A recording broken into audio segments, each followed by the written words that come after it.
Here's my last one here. You ready? Mike Norvell.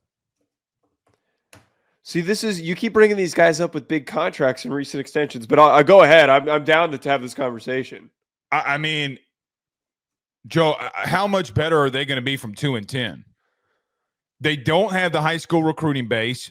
They did start doing better this year, but freshmen are not going to come in and give you that massive of a lift like that. It's not going to happen.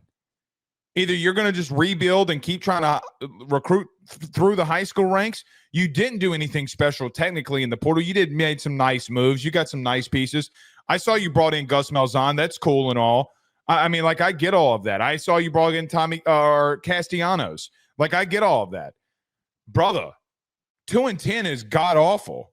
Like, they want to blame certain individual things for this. Joe, they will find – if they were going to find the money to leave the ACC, they'll find the money to find a way to fire his ass. You can't go 2-10, brother. There's got to be some clauses in these contracts that if you're going 2-10 like this, that there's going to be a reduced buyout. And I've seen coaches, when shit like this happens, reduce buyouts. Joe, quite frankly, regardless if he gets fired or not, this is the reason I put him in there. He's 2-10 at Florida State. That's worse than anything that's happened there. Anything. There's no way. There's no way on God's green earth that you should be going 2-10. Okay, so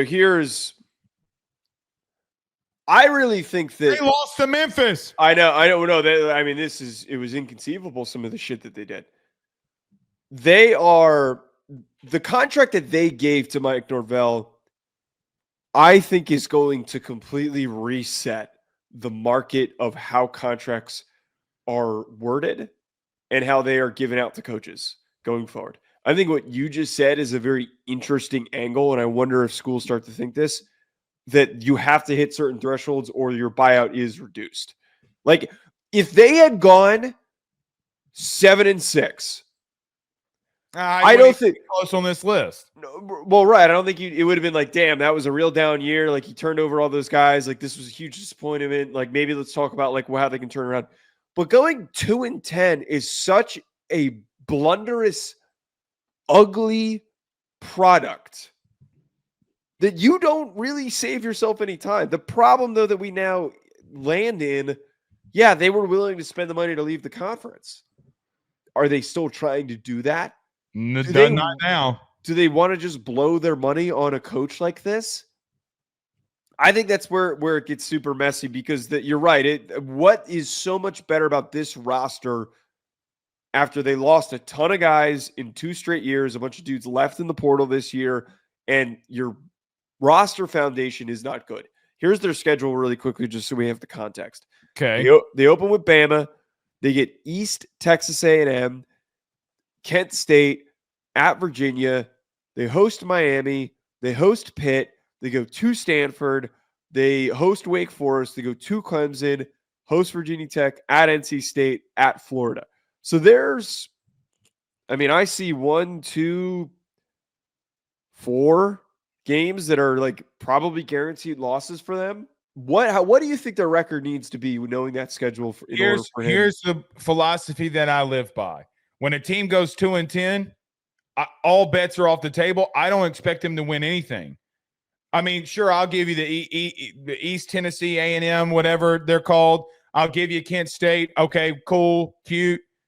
I am not you're going to have to go out here and prove to me that you can do it. I'm not guaranteeing shit. I mean, listen now, this is as bad as you can ever be. And it's not, and look, COVID, I'll give him COVID. The COVID year when he came in 2020, when he went 3-6, what do you want him to do? Like, I mean, he's coming in during COVID. Like, what in the godforsaken world do you want him to do? But then the next year, they don't respond. But the 2 things that happen, he massively hit in the portal in 2022 and 2023. Massively. And when he didn't hit, Joe, he got his teeth kicked in. I mean, he hired mercenaries. In 2 years, he hit on them. The other ones, he didn't. That is the reality of Florida State at the current moment. This is what it looks like when you do not recruit through high school and build a foundation. See, we talk about Lincoln Riley a lot and him not recruiting well. They were at 15. right? Like, I mean, Not a great number, but yeah, it's not horrible. at least it's some foundation. Yeah. And it's not as if that the ACC is a much daunting conference than the Big Ten. I mean, as much as we get on Sam Pittman, Lincoln Riley, Brent Venables, some of these guys that we've talked about, none of them have been this bad. None of them. Again, I will scratch COVID for you. I would legitimately scratch away. You didn't do that during COVID either. You didn't come in here in 2021 and go in the high school ranks and start knocking it out of the park. You went full mercenary mode. And when you started losing, those mercenaries were like, wait, payments are getting delayed. The reason I'm saying delayed is because look at what happened to the basketball team. I'm assuming that it wasn't just the basketball team that happened with. A lot of players that hit the portal, there's a lot of dirty secrets that goes around about Florida State. And here's the God's honest truth. Joe, 2-10. He's 33-27 at Florida State. He's 20-20 inside the conference. 33-27. That's with a 13-win season. That means every other season, pretty much, he's been getting his teeth kicked in. Like, I just because you made a massive extension, and just because, like for me on this one, just because he's got a massive buyout here, Joe, like there are limits to this now. There are limits to, like, you cannot continue to go down this path and this road, because then it's really insurmountable.